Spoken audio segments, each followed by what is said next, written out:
Isotry sy ny manodidina mety ho ny fitaranan'ny mponina amin'ny faratsin-dalana.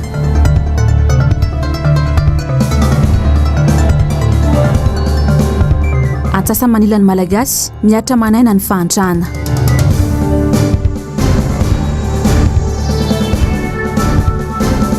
Fiatsika ny fanjakana sy ny von'olona tany Toliary tsy fahazakana demokrasia tsotra izao.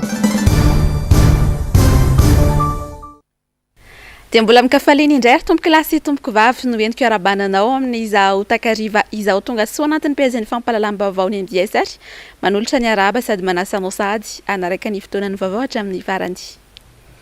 Araka ny efa narahantsika tao anatin'ny lohatenim-baovao teo dia mitohy hatrany ny fitarainan'ny mponina manoloana ny faratsin-dalana eny Isotry sy 67 hektara sy ny manodidina toy izany ihany koa ny eny Atomadinkiny. Mbola tsy misy fandraisana andraikitra hatreto aloha izany sy na dia teo aza ny antsoantso ny mpampiasan'ny lalana ny amin'ny tokony anamboarana izany. Mialy rary no mana sy manora Andre Malala. Tsy misy mpiaino, izay no azo ilazana ny zava-manjo ireo mponina Isotry sy ny manodidina raha ny resaka faratsin-dalana no asian-tendy. Raha ity lalana eto Isotry akaiky ny tsena ity izao no asian-dresaka dia efa tamin'ny herintaona tahaka izao no nisy fanamboarana farany. Miteraka fahasahiranana ho an'ireo mpandeha an-tongotra sy ho an'ireo fiara-pifamezivezy ny fisian'ireo lavaka be eraky ny arabe indrindra fa amin'izao vanim-potoana ny fahavaratra izao. Ho an'ireo mpivarotra eny an-toerana fa tsy antoka no hita noho ny fiandronan-drano eny amin'ny arabe sy noho ny fotaka mandrevo saingy tsy afa-manoatra izy ireo. Saly daholo ny mipony aty amin'ny ambodiny Isotry sy manodidina amin'ilay rano be sy ny fotaka amin'ilay izy. Lavaka be ny embouteillage mamely dia mba ilaina fanamboarana izany ilay izy mijaly efa voaka aty amin'ny faritra. Izay zao nataonay vao ilay ohatr'izao dia makaran-tany an'ilay olona manamboatra trano ireny dia tsy indray manotsy anazy amin'ny ranontany sy ny brika siana dia izay ihany manatotototona anazy. Nefa ilay izy tsy maharitra fa vetivetika ihany dia koa an'ilay rano ilay izy dia miverina foana. Izy zany tompona andraikitra ihany mandalo amin'ity lalana ity. Dia tsy hay hoe efa hitan'ny zareo ve sa hoe ahoana ny tena antony tsy hanamboarana zareo amin'ity. Ty mantsy tena lava be ty jusqu'à akaiky 67 ary ty lavaka ty. Efa ela zao nisy fanamboarana farany efa tamin'ny 2020 faraparany taona iny ngambany. Ty aloha tena mampijaly zany eto mainy ny andro dia mamofoka be eto. La avy ny orana dia lasa mamotaka be ohatr'izao. Dia eto zany mampijaly ny petsena. Misy mangary posy eto rehefa le embouteillage reny misitositona zavatr'olany anaty tomobile any dia mijaly mihitsy miponina amin'ity anina ity zany noho ny le lalana ratsy mihitsy.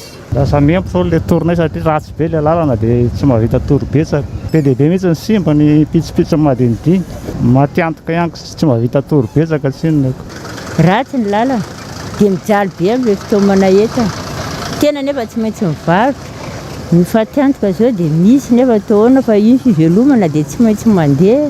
Tsy eny amin'ny faritra Isotry sy ny manodidina ihany no ahitana izay faratsin-dalana sy lavadavaka amin'ny arabe izay fa saika manerana Antananarivo mihitsy raha tsy laza fa tsy ny faratsin-dalana eny amin'ny faritra Ambohimanarina iny. Toa mitaza-potso ny fangiry firian'ny vahoaka nefa ny komuna sy ny ministera tompon'andraikitra. Ny fidangan'ny vidim-piainana sy ny fahantrana teraky ny tsy fahaiza-mitantany fitondram-panjakana etsy andaniny efa hiaretan'ny vahoaka malagasy. Mbola voatotohina amin'ny faratsin-dalana ihany koa ny fitadiavan'ny ankamaroan'ny mponina amin'ny andavanandro. Ijanona eny amin'ny manodidina iny ihany isika satria dia mampitaraina ny mponina mipetraka eny amin'ny cité ambodiny Isotry sy ny fikasana olon-tokana iray hiaka sy vidin'ny parking izay efa nohazarian'ny mponina efa ny taonany maro. Mirantiranty eny an-toerana ny sora-baventy amin'izao fotoana izao ho fanehoan'ny mponina ny tsy fankasitrahan'izy ireo izany. Njava Andre Mahefa sy Andra Rakoto Malala. Tsy eken'ireo mponina mipetraka etsy amin'ny cité ambodiny Isotry ny fikasan'olon-tokana iray milaza ho mahitahita hividy ny parking izay efa nanjarian'ireo mponina antonany maro. Raha ny fanazavana dia efa nanomboka tamin'ny taona 2024 no nisy ny disadisa teo amin'ny fokon'olona sy olon-tokana mibodiny tany io ary mitohy mandrakandroany izany. Efa niakatra tena anivon'ny fitsarana ny raharaha ary nahazo rariny tamin'izany sy olon-tokana io. Tsy nanaiky izany anefa ireo mponina eny an-toerana ka nampiakatra ny raharaha eny anivon'ny pôle anti-corruption na ny PAC satria manay mafy ny mety isiany ambadika kolokolo-goavana mikasika ity raharaha ity ireo mponina eny an-toerana. Nisy olona nividy zany eo tany amin'ny Saimady dia tsy nanaiky mihitsy zany fokon'olona fa hoe parking ity dia nefany alohan'ny tokony hividanany anazy tokony nampandre amin'ny fokon'olona koa izy dia nampandre amin'ny ny président fokotany nampandre amin'ny fokon'olona hoe isy vity parking ity nefany lasa nanaovany zareo tany nividividiny zareo tany fotsiny dia zareo samy zareo tany any dia tonga teto ny taratasy nisy hoe analany tômôbila rehetrarehetra dia tsy nanaiky ny fokon'olona dia efa mametraka fitoriana zany fokon'olona amin'ilay olona le nividy anazy io le ambadika kolokolo zany misy foana satria le olona hoe milaza ny vidy an'ity manambola be dia zay zany hoe miteny zany izy hoe vidiny amin'ny kilao daholo ny olona zay ny olona eto amin'ny cité zany zay manakana ny eo dia afaka mividy amin'ny kilao izy io olona io zany olona mipetraka ao ambadika olona tsy mipetraka teto zany ny olona ohatrany hoe olona vahiny tonga eto dia nisy banderole zany teo dia tonga teo misy mpiasan'ny commune zany amin'ny 10 alina amin'ny 1 alina zareo tonga teo tômôbila anankiroa nanala an'ireo banderole reo dia nanala tamin'ny tsy nanala moramora zany fa ohatrany hoe nangalatra mihitsy zany dia tonga dia nitsoaka zareo satria nalaina vidéo dia nitsoaka le commune ka zay koa mampagaganay hoe le commune ve manana lalana andeha hanala banderole amin'ny 2 alina hitsankilany mitaza-potsiny manoloana izany lehibe ny fokotany raha ny fanazavana trany maro anefa ny voka-dratsy ateraka izany raha toka lasan'olo tokana ity parking efa anao ajarian'ny mponina ny taonany maro ity hitanareo ny parking raha ny tômôbila eny amoron-dalana raha za moa amin'izao tringisan'ny commune maika moa fa misy amin'ity parking ity tsy zara raha ve mba misy amin'ity parking ity hipetrahan'ny tômôbila jereko moa zao abetsahan'ny tômôbila eto amin'ny parking zao dia tokony hoe tsy amidy aminazy mihitsy zany parking fa tena hoe fitoerana amin'ny tômôbila ny boost incendie zany eo ampovoan'io parking io dia esana sisany tsy misy tranomay dia eo mipompe maka le mandefa lisa dia iny no taritana ny tuyau tamin'nysinyty resaka parking ity zany dia tsy maso mihitsy ny président fokotany zany ohatrany hoe mialangalana amin'ny foana izy zany tsy hita mihitsy izy zany dia maninty mba hatsoana ary izy dia tsy afaka zay foana ny ataony hatramin'izao zany ka hatramin'izay mety efa le tena izy zany aloha dia ohatrany fantatray zany ohatra efa nandray tamin'ilay izy efa nahazo ohatra nisy ambony zavatra nahazony zany tao nisy hoe vola misy an'indray vola azony tao zany antsoava araka izany no ataon'ireo fokon'olona mipetraka ety amin'ny cité ambodiny sotry satria anjakan'ny mpanambola sy ireo milaza ho mahitahita ny tany milaza ny tsanaiky hatramin'ny farany kosa izy ireo ary ady hatramin'ny farany ny vaovao ny fifamoivoizana dia fiarakatikaty riray notra doza teny amin'ny lalam-pirenena faharoa Maly ny varina tany anaty antsany ity fiara ity kilometatra vitsivitsy afaka ny Brikaville raha iazo any Tomasina vokany olona miisa 4 tamin'ireo 7 tao anatin'ny fiara ny fantatra fa namoinainy araka ny angam-baovao dia fantatra ihany koa fa fianakaviana nikasa hiala sasatra ho an'ny 10 pointy ireto niaran'ny lozam-pifamoivoizana ireto. Amin'izay pejy ny sosialy kosa indray dia raha miaina anatin'ny vaninandro fety ny ankamaroan'ny olon-drehetra amin'izao fotoana izao ny antsasa manila amin'ny malagasy kosa nefa dia miady anatin'ny fahantrana toy izao indrindra ny fiainan'ny mponina eny Manarotsoa sy Nananeny sary sy rindran'ny sary ny tahiry aina.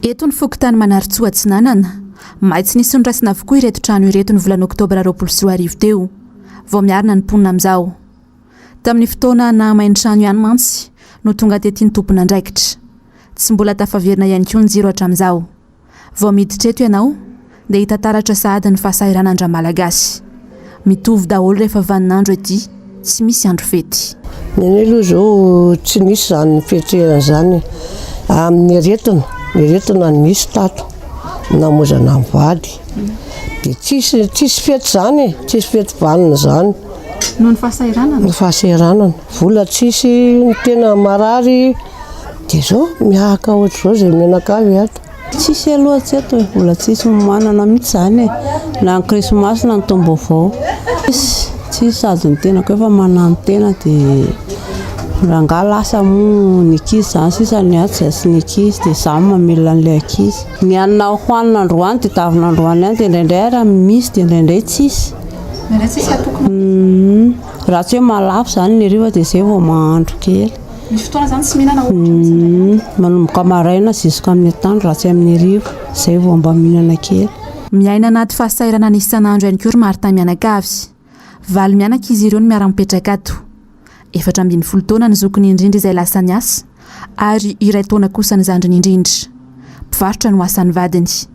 Vola ray alina ariary no nomanina nanaovana ny fetiny Noël teo. Fetrany Krismasy aloha nafinaritra ihany fa eo amin'ilay ara-bola zany sahirakirana kely dia misy zany tena efa tsy ahita mihitsy efa kely no hitanay indraindray raha tena varokapoka ray no hitanay amin'izay fa efa indraindray dia mahita ihany ka rehefa hoe zay ny tsinjaraina pariva izay rokapoka izay zay ny tsinjaraina parivany ihany dia mba mihinana ihany zany maraina atao andariva sa misy tsy mihinana mihitsy koa mihinana ihany ka zay ny tsinjaraina dia maraina dia raha hoanareo valimianak'izay eo amin'ny ohatriny eo ny vola ampiasainareo isanao vola ampiasainay hoe atao dia sakafo ato an-trano raha sena sakafo ato an-trano zao hoe ampy anay zao eo amin'ny 5,000 rehefa resy ampy dia ohatriny dia ampiasaina indraindray 2,000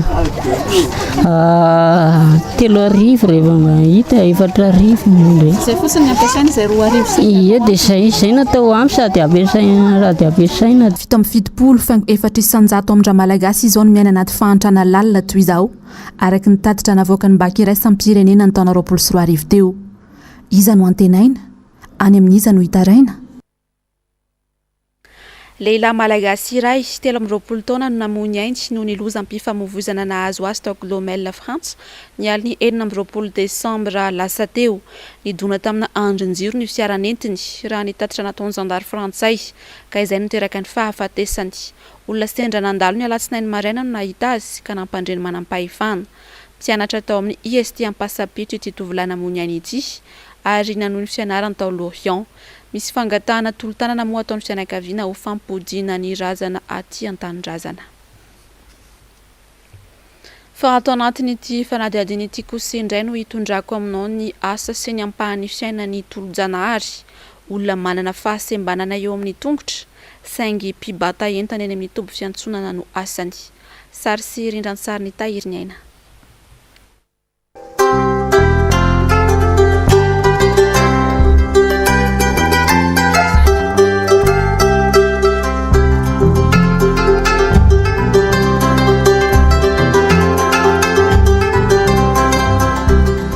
Tolo-janahary no anarany, 20 taona izy izao. Mpibata entana eto amin'ny toby fiantsonana makino asany. Efa 12 taona izy izao nanao ity asa ity ho fivelomana. Teny Ambodivona teo aloha, saingy nifindra eto Andotapenaka hatramin'ny sokafan'ity toby ity. Tsy nataony sakana ho azy mihitsy ny fahasembanany. Mahavita mihoatra lavitra noho ny tsembana azy izy. Fa tsy mbola kely aloha ny manao ity teo Ambodivona. Fa nianatra dia avy mianatra dia miasa ndray manao manampy ny zokinay. Dia fa nahay an'ilay asa amin'izay dia ny lasa nanao parikazo. Tsy dia mitondra fahasalamana loatra ve ilay hoe misy fahasembanana eo amin'ny tongotra? Tsisy ka. Tsisy. Tenao moa zany efa hatramin'ny kely misy nefa tsy misy fa misy narary? Aksida mbola kely, vohitsaka ny camion teo Masikara. Dia efa zatsako. Dia sy maninona zany intsony ka. Mahavelona tsara ny asany, manambady izy ary voateraka kely ny vadiny. Mahavelona ka. Mahavelona tsara ohatrany satria ohatrany mikarama mitovy an'olona matanjaka ihany. Dia tsy mampanina olona mampiasa anao hoe masy fahasembanana ianao? Tsy maninona. Izy ary vao maika hoe ny olona ohatr'izao ary mbola mahavita miasa dia ny olona matanjaka ary mbola hitanao hoe mangalatra. Eo moa zany sy hita fa indray ary moa men'ny eo ambony anao sy 3 alina. Rehefa tsy mahita anao dia mahazo 100,000 dia efa mahafinaritra foana. Nofinofiny tolo-janahary ny olona lasa mpivarotra amina episeria indray androany.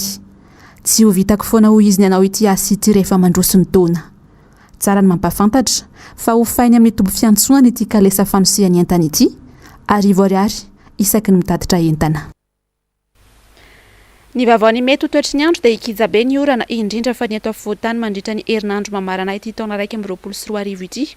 Raha ny fampitam-baovao avy eo anivo ny mpamantatra ny mety ho toetry ny andro etsy Ampandrinomby. Izy koa ny rivotra mafimafy ary indrindra ahery ny varatra.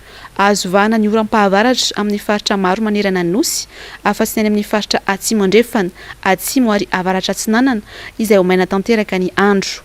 Manodidina ny 40°C hatramin'ny 17°C ny hafanana amin'ny maraina ary eo anelanelany 14°C ka hatramin'ny 17°C kosa izany ny hariva. Ny vaovao avy any amin'ny faritra dia tanàna maro no tratra ny tondra-drano any Ambatondrazaka any amin'izao fotoana izao vokatry ny rotsakorana omaly alina. Akoatra ny lalana maro mampifandray Ambatondrazaka amin'ny tanàna hafa no simba amin'izao vanim-potoana ny fahavaratra izao. Ny Andrianarivony MBS Ambatondrazaka. Ny tsotso ny orana alina teto Ambatondrazaka vokatry izany toerana maro no lasa dibo-drano. Anisan'izany ny tao amin'ny kianja Rasonjatovo. Ankoatra ny tondra-drano dia lalana maro mampifandray Ambatondrazaka amin'ny tanàna hafa no nahitana fahasimbana. Tsy nitondra vahaolana fa vao maika niteraka fahasorenana ho an'ny olona ny fanapa-kevitra tsy voadinika tsara nataon'ny tompondraikitra sasany ka nanimba ny lalana teo amin'ny ropain ny teknika.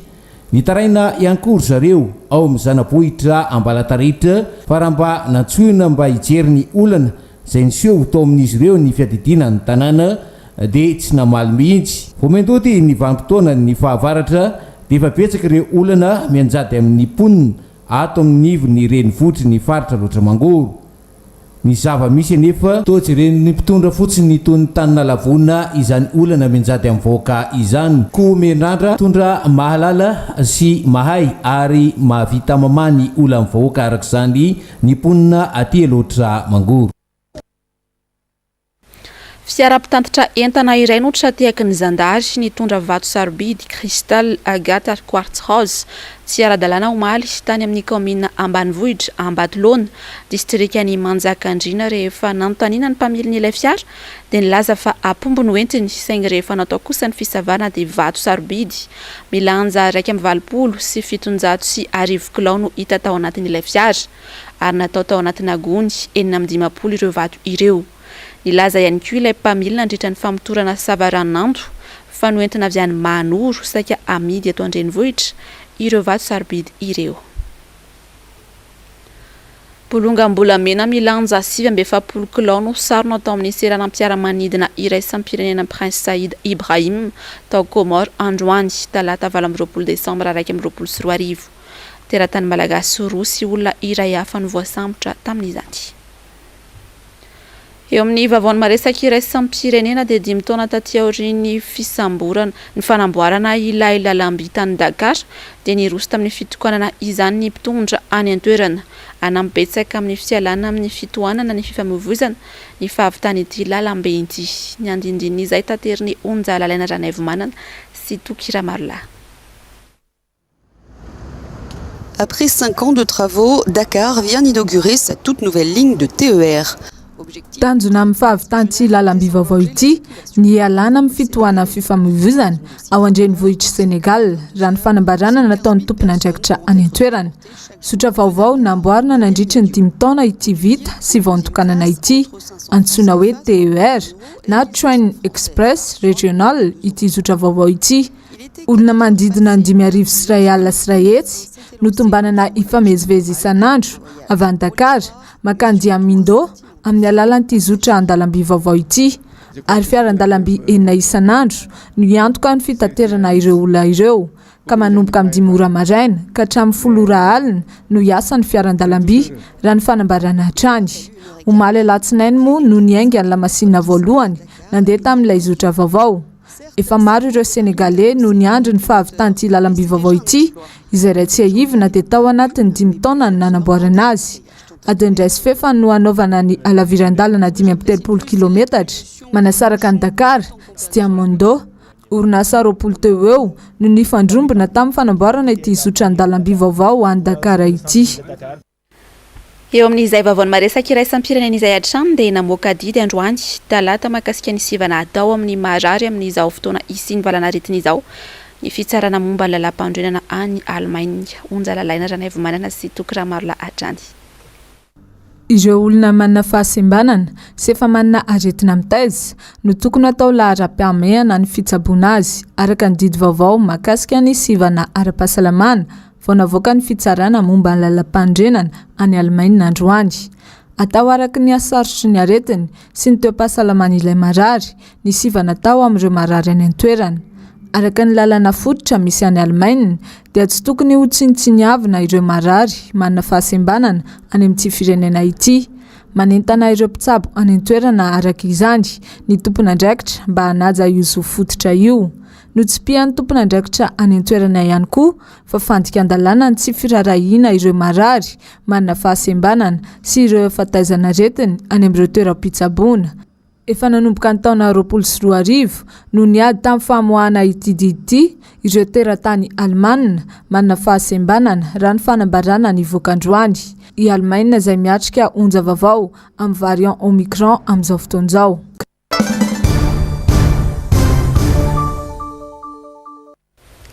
Amin'izao vanim-potoana ny fety izao dia nitondra hafatra ny filoham-pirenena teo aloha HERY RAJAONARIMAMPIANINA tokony hahijery ny laharam-pahamihana ho an'ny vahoaka malagasy ny mitondra hoy nambarany tao anatin'izay hafatra izay. Rindra ny sary ny tahiry aina. Manao antsoava mitondra fanjakana ny filoha teo aloha HERY RAJAONARIMAMPIANINA manoloana ny fahasairana ny vahoaka malagasy. FAHANTRANA izay miha-amin'ny tomboatrany hatramin'ny taona 2024 teo ny makaty. Ny mponina ty andrenivohitra amin'ny tena lasibatra amin'ny fitotongana ny fiainana no ny fiboana. Lafo ny maro ny tokony ataon'ny mpitondra fanjakana laharam-pahamihana. Mba anamaivanana ny vesatry ny zavatra miseho eo amin'ny fiainan'ny mponina andavanandro dia aoka ho ataon'ny mpitondra ho laharam-pahamihana ihany koa ny fiadiana amin'ny fiakaran'ny vidim-piainana izay toa mampiteny mona ankehitriny. Ny fiadiana amin'ny fiarongatry ny tsy fandripahalemana sy ny asanjola ary ny famatsina ny vahoaka amin'ireo filana fototra izay farafahakeliny mindavanandrony dia ny jiro sy ny rano. Ny fijerena amin'ny tantsampamokatra ny vahaolana voalohany. Mifanohitra tanteraka amin'izany anefa ny politika ampitantanana ny fitondrana ankehitriny. Iza tokoa mony sy mikaikaiky amin'ny fomba fitantanana ankehitriny. Ny antso ny mpitondra ny firenentsika anao zava-dehibe ny tombontsoa ny vahoaka maro anisa sy ny tsy mandady arina. Ny fitodiana manokana amin'ny tantsampamokatra sy maro anisa eto amin'ny firenena no vahaolana voalohany amin'ny ady amin'ny fahantrana. Aoka ampandeferina ny amponiny tsirairay ka ho ny tombontsoan'ny valalabe mandry no atao vaindondrara ka ny amponiny firenena tokoa no ololoavina an-tampony loha. Tao anatin'ny tatitra izay nataony nilaza ny talen'ny banky iray sampam-pirenena aty Madagasikara Marie Chantal ho an'ny Ligira fa raha tsy misy ny fepetra entitra raisy ny fitondram-panjakana dia ahina aharitra ela izao krizy izao. Tafaresaka tamin'ny Nzavandriamaefa sy Andrakoto Malala ary Manorandriamalala kosa ho an'ny androany mpanao politika Iniasy Andriamamizafy sy mikasika indrindra ny zavan-tranga tany Toliary nandritra ny fankalazana ny tsingeritaona naterany filoha marika Ravalomanana no tena voaresaka nandritra izany fa ihany koa ny makasika ny voan'olona tamin'ny fomba feno abibiny izay nahafaty ny vadiny filoha lefitra ny antokotiko Madagasikara tany Toliary. Horatsika ny fanadihadina. Ireny fihetsika ny mpitondra fanjakana sy ny manam-pahefana tany Toliara ireny no azo ilazana fa tena fanjakana tsy mandala ny demokrasia ny fanjakany any Rajoelina. Fankalazana tsingeritaona naterahan'ny filoha marika Ravalomanana no atao. Kanefa bomba lakrimozena tsy akijanona no nasetry tamin'ireo vahoaka ny Toliary. Saika hiara-paly sy ankalaza izany sy niaraka tamin'ny filoha marika Ravalomanana. Nolazaina foana fa tany demokratika sy manaja ny zon'olombelona i Madagasikara. Kanefa fanampianam-bava sy raha matahora. Ary mefara amin'ny fandatsahanain'olona mihitsy aza ny zava-misy rehefa tsy mitovy jery amin'ny mpitondra fanjakana. Ny amtinana ireny aloha zany dia ireny mitory fa tsy misy demokrasia eto Madagasikara ary tsy voaja ny lalam-panorenana izay milaza hoe malalaka ny olona tsirairay amin'ny fivezivezeny, malalaka izy amin'ny faneho-keviny indrindra ara-politika. Mikasika an'ireo hoe famonoana ny vadin'ny mpitariky ny atoko tiako Madagasikara tany Toliara ny andikako azy aloha dia manahy ihany fa ohatran'ny mamofopofona élimination physique hozy izy ny teny vazaha satria herinandro tao aorinan'iny dia nisy nanafika tao an-trano zareo ary raha mba afampitapo avao hitako dia hoe tsy nisy zavatra very tao ary vao tsy misy zavatra very manko le izy dia tsy vitany hoe fanafiana fandrobana zay ny atao mandroba manko dia makahetana zany fa raha vao tsy misy zavatra very ohatran'le olona dia misy ambadika le zavatra zay ka le olona mpanao politika ny vadiny ary mpitarika politika any toerana ny vadiny dia azo lazaina zany reny fa famonoana ara-politika reny ary atahorana raha zaroatran'ireny mety isy eto Madagasikara. Taratra ny fahalemen'ny fanjakana avokoa reny zava-mitranga ireny ohatra ny mpanao politika ity. Ny tahotra sy ny tsy fahatokisantena ny betsaka ka zary lasa manao didiny be sandry hifehezana ny fahefana sisa no ataon'ny fitondrana. Tahotra satria eto Madagasikara na inona filazana raha resaka antoko politika ny jerevana tsy misy antoko politika matanjaka noho ny tiako Madagasikara eto matahotra izy a de rehefa tsy hitanitsony ny fomba ahafahana mamefy ny olona anankiray de miafara amin'ny famonoana ohatran'io zay tsy tokony atao hoe za tena miteny hoe tsy tokony atao satria sika hiara-monina eto foana. Andrasana moa zay tena fandraisana ndraikitra ataon'ny impotona fanjakana raha tena moka ny marina tokoa na mila fotsiny amin'izao io famonoana olona tamin'ny fomba fianao-bibiana tany Toliara io izay vadin'ny filopitarika ny antokotiko Madagasikara avy ao Toliary. Ny filomarika Ravalomanina raha teo efa nanamafy fa lomolom politika ny zavantranga ka takina ny voan'ny marina mikasika izany. Nahitana fiainany kosa ny fidiram-bola ny kaomina Talatamatty tamin'ny ity taona ity noho ny fiainan'ny olona nandoetra fa sairana avokoa no antony izany araka ny nambarany ben'ny tanàna eny an-toerana. Mialy Raronombana sy Manorandre Malala. Mibaribary sy takona fiainana intsony fa sairana ny vahoaka malagasy tsy ankanavaka. Ankoatra ny fiatrekany izany any anaty vilany nisy atokantrano hita taratra amin'ny tsy fahafahana manefa intsony ireo adidy aman'andraikitra eto amin'ny firenena ihany koa izay tsy fisiana izay. Man'ny kaomina Talatamatty izao dia nisongadina tamin'ny alalan'ny fiainan'ny fandoavan-kevitra tamin'ity taona 2024 ity ny fahasahiranan'ny mponina. Nahitana fiainan'ny 300 izany. Ny kaomina Talatamatty izay marihana fa ahitana fokontany 12 ary mponina manodidina ny 7,000 sy 9,000 eo. Ny kaomina dia mivelona amin'ny resaka fampidiran-ketra nefa rahantsika mahafantatra ny toe-java-misy sy ny fahasahiranan'ny olona tsirairay amin'izao fotoana izao. Raha isa-taona ataoko hoe talohan'ireny fisian'ny valanaretiny ireny dia nahita hatramin'ny 700 ny kaomina Talatamatty tamin'ny fampidiran-ketra dia tamin'ny herintaona sy tamin'ity taona ity ny eny izany tsy nahita afa-tsy teo amin'ny 10 isan-jato teo angamba farafahabetsany ny tahan'ny fampidiran-ketra teto. Zany nefa dia manentana foana trano hoe ndraikitsika tsirairay izany fandoavana eto izany afahantsika mampandroso an'ity kaomina ity. Na dia teo aza izay fiainan'ny volaniditra tao amin'ny kaomina izay maro ny ezaka natao isian'ny fampandrosoana. Lotsinjovina tao anatin'izany izay mahasoa ny mponina sy izay tena mifandraika amin'ny fiainan'izy ireo amin'ny andavanandro araka ny nambarany ity ben'ny tanàna ity hatrany. Raha nanana vinavinana asy ny kaomina tamin'ny ity taona ity dia ataoko hoe teo amin'ny 700 isan-jato teo angamba nitateraka izany. Navita lalana ny kaomina tao anatin'ny fokontany anankiroa tao amin'ny fokontany Amboripotsy mirefy teo amin'ny 500 metatra teo vita pavé izany dia tao amin'ny fokontany Faralaza izay mirefy 500 sy 800 metatra teo izany. Amin'izao fotoana izao dia efa vita ny kaomina ihany koa ny fanatsarana sy ny fanavaozana ny CSP2 satria raha tsika mahafantatra moa amin'izao fotoana izao ny valanaretina dia mirongatra dia eo ihany koa ny resaka fandriam-pahalemana. Niezaka hatrany ny kaomina nametraka ireny jiro mandeha amin'ny herin'ny masoandro ireny.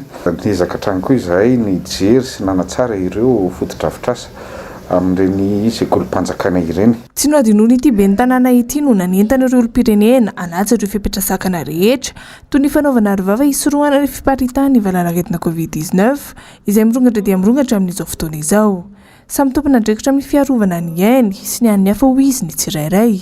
UVP teo no tokony ataon'ny sambatan'olona ary tsy tokony andrasana ny fitondram-panjakana izay tsy mahefa ny adidiny amin'ny fiarovana sy ny fanentanana ny vahoaka indrindra fa eo amin'ny lafin'ny fanaovam-bakisiny ny fanatanterahana izany. Dia izay ihany koa ary no manakatona ny pejin'ny fampahalalam-baovao ny MBS tamin'izao alina izao mankasitraka anao nanaraka izany hatramin'ny farany. Tondor Force noho ny lohatenin'ny horonan-tsary hoarahanao rehefa avy ao aorian'ny Global News sy ny fandaharana ahoana marina. Ny tena kosa mametraka ny veloma mandrapitafa ho amin'ny rampitso indray tompoko.